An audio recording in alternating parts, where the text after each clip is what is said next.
Hello and welcome to Good Game Well Played. I'm Rad, and I'm joined now by lead designer of Hearthstone, Ben Brode. Hello. Greetings. Howdy. Well met. I was just about to say, okay, so this is the thing that I said I wasn't going to say, but now I am. I really like imitating the innkeeper.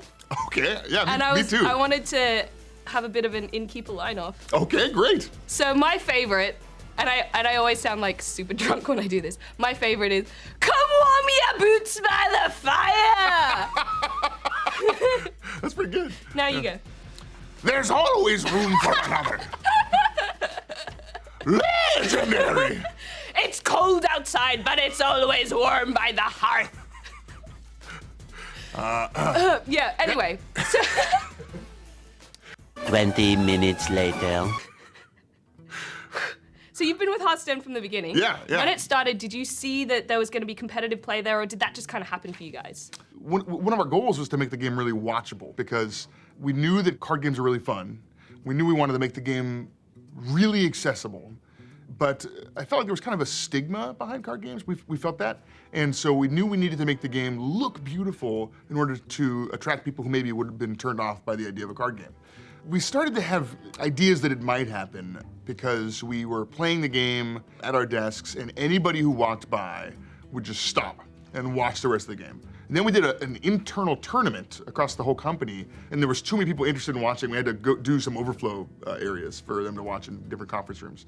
And that's when we really saw, okay, I think this could be a real esport. We could do this, yeah. Did you purposefully have that flow onto how the tournaments are presented? Because you guys have that amazing set, one of my favorite sets in like all esports, I think. Yeah, it keeps in with the theme. It is fun. It's a really fun set. There was a moment when we were working on Hearthstone. Ben Thompson is the art director, and he was doing lots of different concepts for what the actual playfield might look like.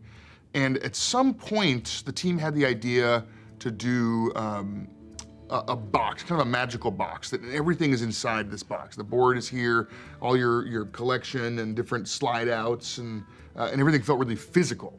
And it wasn't where we started. We had tried a lot of different versions of that, but that set the tone for the whole game. It set the tone for like a board with little pieces and sitting on a table. And then that started informing all of the esports stages and all that kind of thing. I think that esports is one of the most exciting things about Hearthstone. And we really want to make an experience that is super watchable and really entertaining, kind of regardless of what level of experience you have with Hearthstone. We care about it. It's like one of our biggest passions at Blizzard is esports. So what advice would you have for players who are maybe trying to get into the pro scene?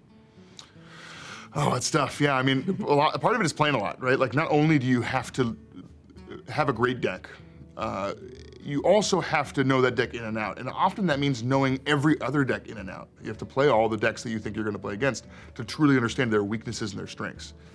Does that mean you would be a good pro player because you know all the cards?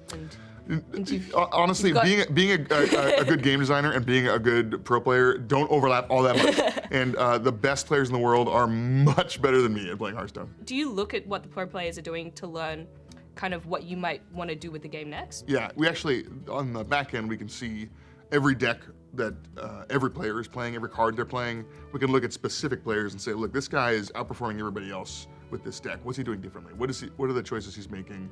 And we could see when players are piloting new decks that are having resounding success, so we can kind of, maybe just us and that player know they've broken the meta, but we know it's coming and can see the change happening. And then obviously we know what the meta's like, and we try and not make cards for the decks that are already the strongest, so we don't just reinforce the meta. Yeah. We want to change the meta when new content comes out. So I want to make cards that inspire new decks, and that's what I think the new adventure will do. So how do you guys deal with the balance between getting cards that are competitive but also fun? Especially when you have players, like pro players, who evaluate cards from mainly a competitive perspective. Yeah, sometimes when we announce a new card for a new adventure, players say, look, I don't understand why you made this card. I don't think it's good. I don't think it's powerful. So why does it exist? I think it's really because there's different roles for cards. Sometimes we make a card because we think it'll be really fun, but not competitive. And sometimes that can overlap, right? Players want to play a fun deck and they want to win.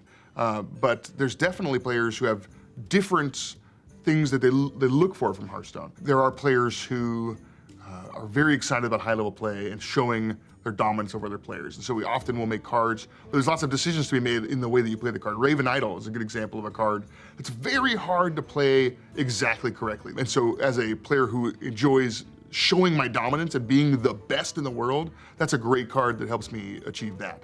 But we also have players who love the stories that come up during a game of Hearthstone.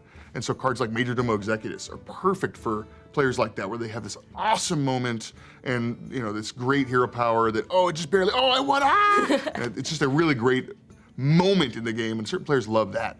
And we also have players who really want to be super creative, and they see several cards that don't seem like they would go well together, or people say, that's bad, don't play that, and like, okay, well, I think in this deck it might actually be good.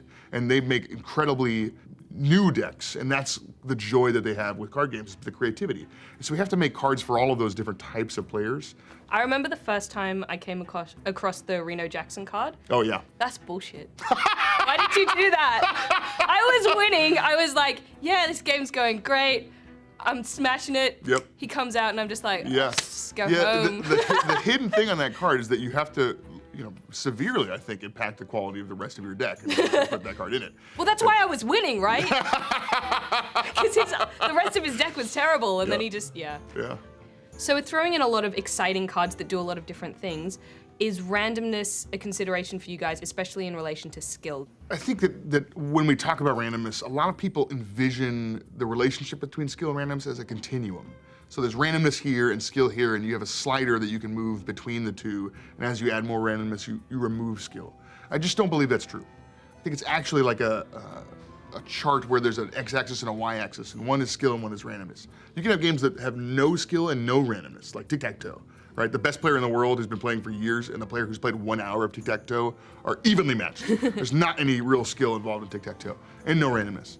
And there's games that have randomness and skill in high amounts, like poker and Hearthstone. Those games have lots of randomness and lots of skill. They can coexist.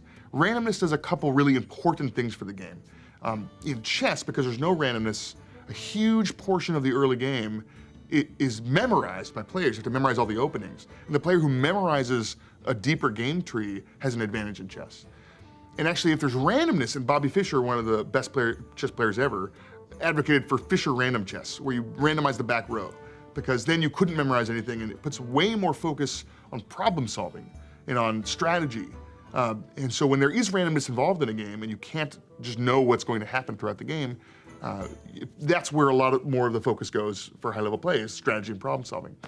Also, it adds great moments. It adds exciting moments to the game. It puts you in a situation you've never had to figure out before, and you have to be the first person to solve this puzzle, because there's never been a game that went in this direction before. So actually, I think in some ways, randomness can increase the skill required, because the players who are best at problem solving get many new problems that they've never seen before. I love that answer. I feel like you'd be great to play board games with. I love playing board games. What's your favorite board game? I really like Merchants of Amsterdam, which I've never played it. I'm not many to have, but yeah, it's fantastic. It's got a Dutch auction system in it, which is really interesting. You have to slap the timer to. That sounds like fun. It's great. And what's your favorite Hearthstone card? Well, my favorite ever Hearthstone card? Ever. That you designed or that somebody else designed? Just maybe Jiraxis. Yeah? I love Jiraxis. Why? Yeah. We were doing a play test, and one of the guys from the World of Warcraft team came over, and at the time, we had a Horde and Alliance hero of every class, and the Alliance Warlock was Wilfred Fizzlebang. And he famously was briefly in a raid in World of Warcraft, where he announces to the audience he's going to summon a fearsome Doom Guard. And he summons this, and it's not a Doom Guard, it's Jiraxis, and Jiraxis immediately kills him and takes over as the boss. And so when this guy sat down to play with Wilfred Fizzlebang, he's like, well, I hope there's a Jiraxis card in this deck. And there wasn't at the time, and I was like, there should be a Jiraxis card. We should make a Jiraxis card. And so we made the card that when you play it, it destroys your hero and takes over as the new hero. And I felt like it was such a perfect marriage of flavor and such an interesting mechanic. A ton of fun. I really love it. Yeah, I love that too. That's really good. You should do puppet shows, by the way. Okay. You do good voices. Okay, great. Yeah. It's just my feelings on the matter. Great, yeah, thank you. Well, thanks so much for joining. I had to consider that. Just in case yeah. this doesn't pan out, just in case like Hearthstone goes under, puppet shows, that's where it's at. Great. Well, that is it for Well Played. Thank you so much for joining us, Ben. It's been awesome. Thanks for having me. If you've got a game or event that you'd like to see covered, you can leave it in the comments below. Or if you'd like to internet hang out with me, you can follow me at Ungharadyo. He's at BD Brode. That's Did I get that right? You Yeah. did, yeah. Until next time, don't be toxic on the internet. Red out!